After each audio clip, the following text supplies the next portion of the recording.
در این قسمت با داده اعشاری آشنا می‌شویم. اعداد اعشاری در این گروه قرار می‌گیرند. یک عدد صحیح می‌تواند در گروه اعداد اعشاری جای گیرد، اما یک عدد اعشاری نمی‌تواند در گروه اعداد صحیح قرار گیرد. متغیرهایی که از این نوع تعریف می‌شوند مقدار 8 بایت را اشغال می‌کنند. برای تعریف این متغیرها مانند مثال عمل می‌کنیم.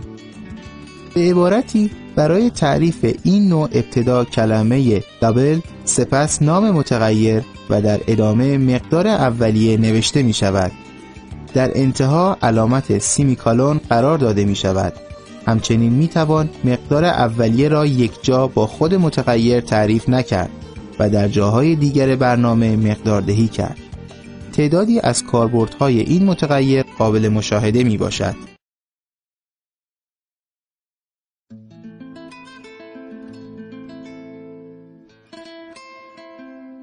مثال 1.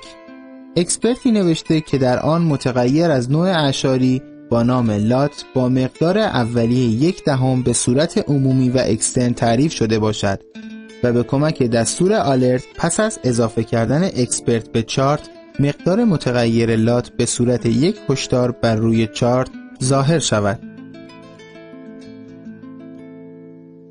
پس از ساخت اکسپرت ابتدا متغیر لات را به صورت عمومی و اکسترن تعریف می کنیم. برای این منظور قبل از تابع اینیت عبارت اکسترن، سپس عبارت دابل، نام متغیر و در ادامه مقدار اولیه و سیمیکالون را می نویسیم.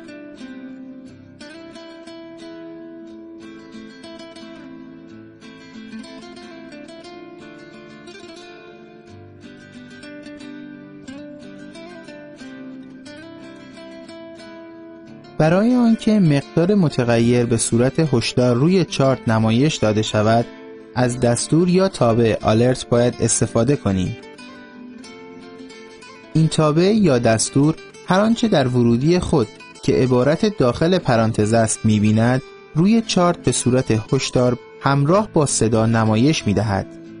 انواع داده‌هایی که در این فصل به آن می‌پردازیم می‌تواند به عنوان ورودی یا عبارت داخل پرانتز روی صفحه نمودار هشدار داده شود. این ورودی می‌تواند یک متغیر و یا یک عبارت و یا ترکیب متغیرها و عبارات باشد.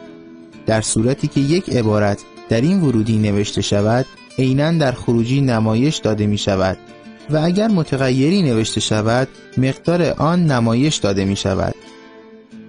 به عنوان مثال اگر عبارت This is best داخل دو پرانتز به عنوان ورودی دستور یا تابع آلرت نوشته شود، پس از اجرا و قرار گرفتن برنامه روی چارت این عبارت در یک کاد به صورت یک هشدار همراه با صدا نمایش داده می شود.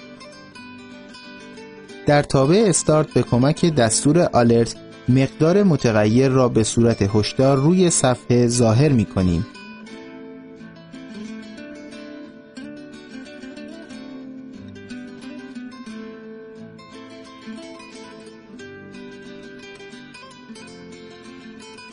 پس از کامپایل به تست آن می پردازیم.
مثال 2.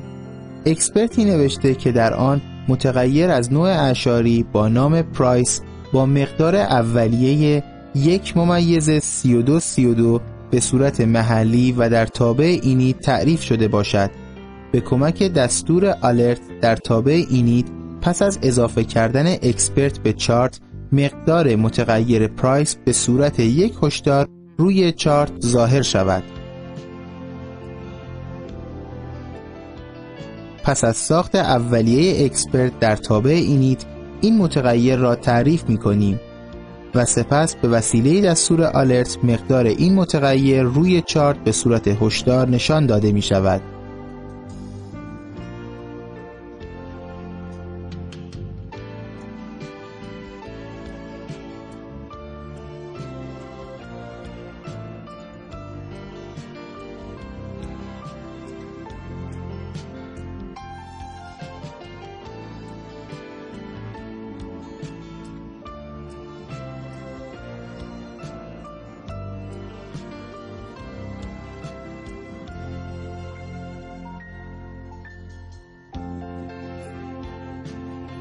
پس از کامپایل به تست آن می پردازیم.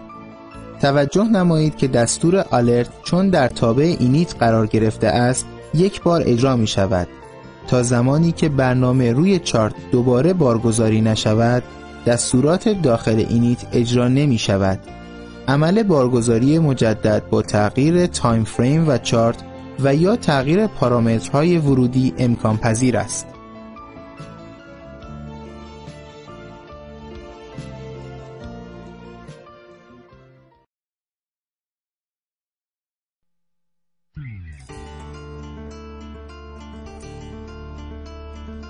مثال 3.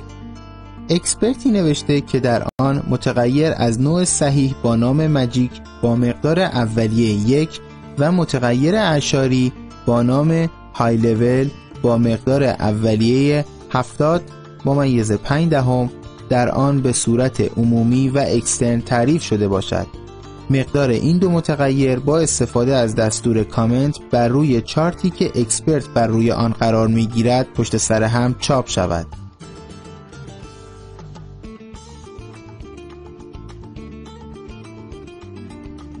پس از ساخت اکسپرت دو متغیر ماجیک و های لول را به صورت عمومی و اکسترن قبل از تابع اینی تعریف می کنیم.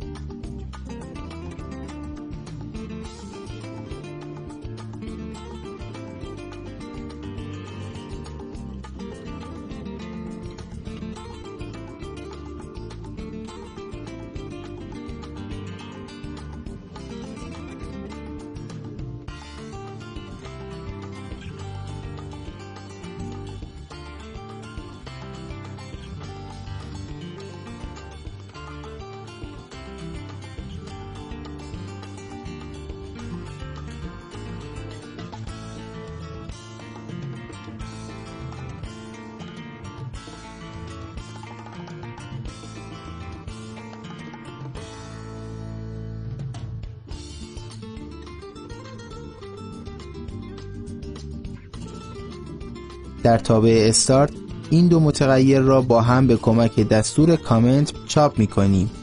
برای آنکه هر دو متغیر پشت سر هم روی صفحه چاپ شود، به وسیله کاما این دو را جدا کرده و در داخل دو پرانتز دستور کامنت می نویسیم و به تست آن پس از کامپایل می پردازیم.